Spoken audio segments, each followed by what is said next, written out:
At the far eastern edge of the world, in a land still wrapped in the mists of myth and ancient silence, lies Papua New Guinea.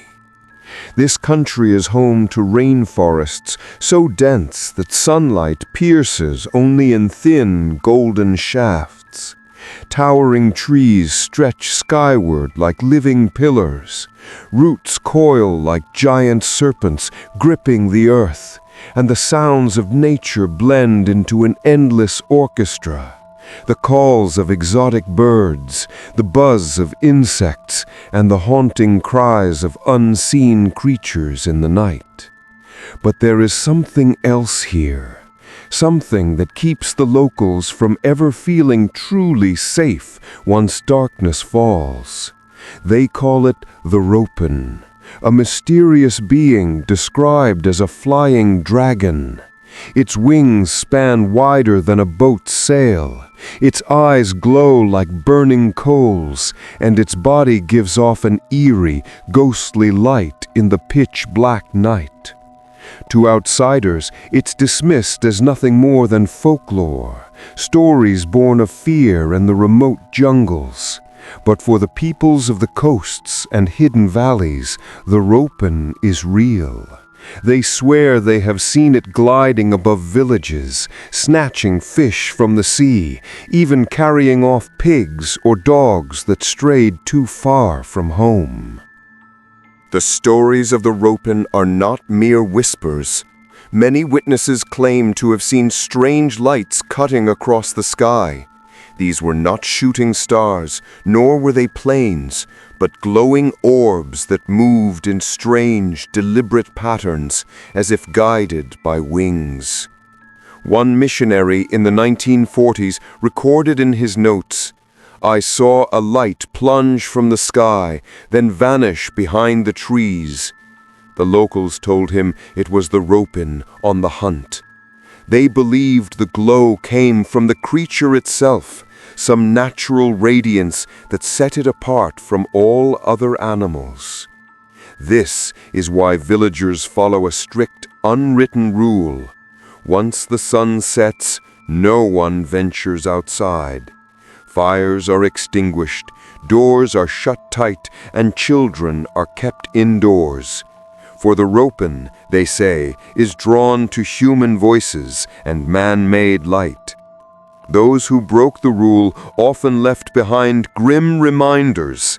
Livestock found dead the next morning, their bodies torn open by something far too large to be a mere wild animal.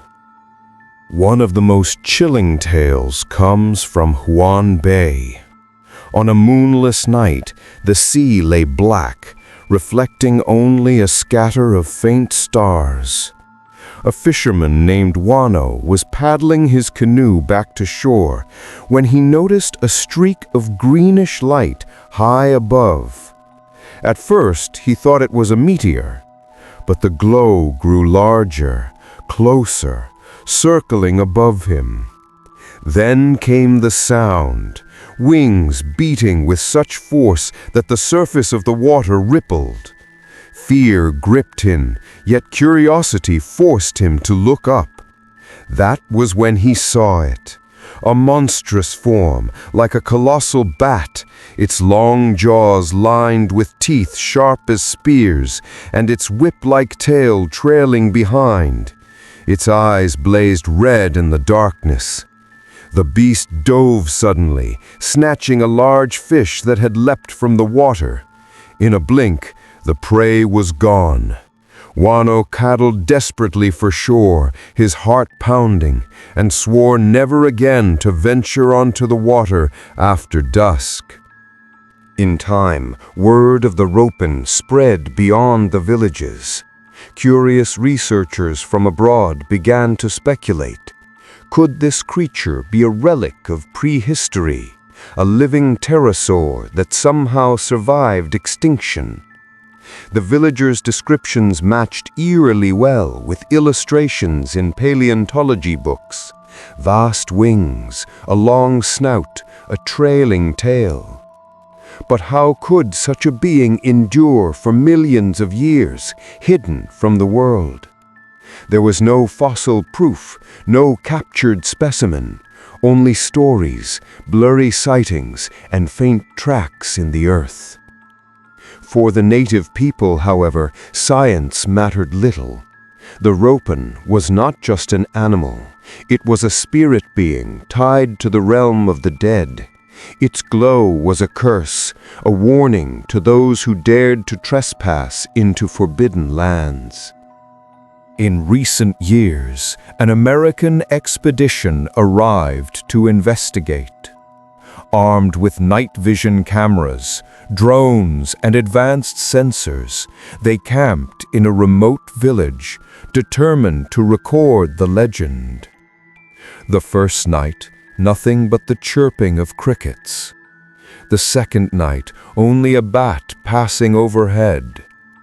But on the third night, just after midnight, their cameras caught something.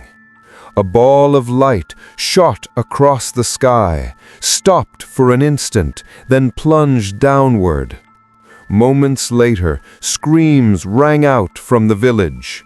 The researchers rushed over, only to find a pig lying lifeless, its chest torn open. Above them, a massive shadow slipped silently back into the jungle. The villagers trembled. One elder whispered, "The Ropen is angry. You should not have come here."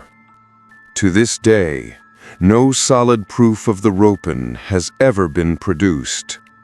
Video footage shows only faint lights, easily dismissed as natural phenomena, bioluminescent insects, swamp gases, or distant fires. Yet, the questions remain. Why do so many witnesses from different villages describe the same thing? Why does the light move in patterns unlike anything natural?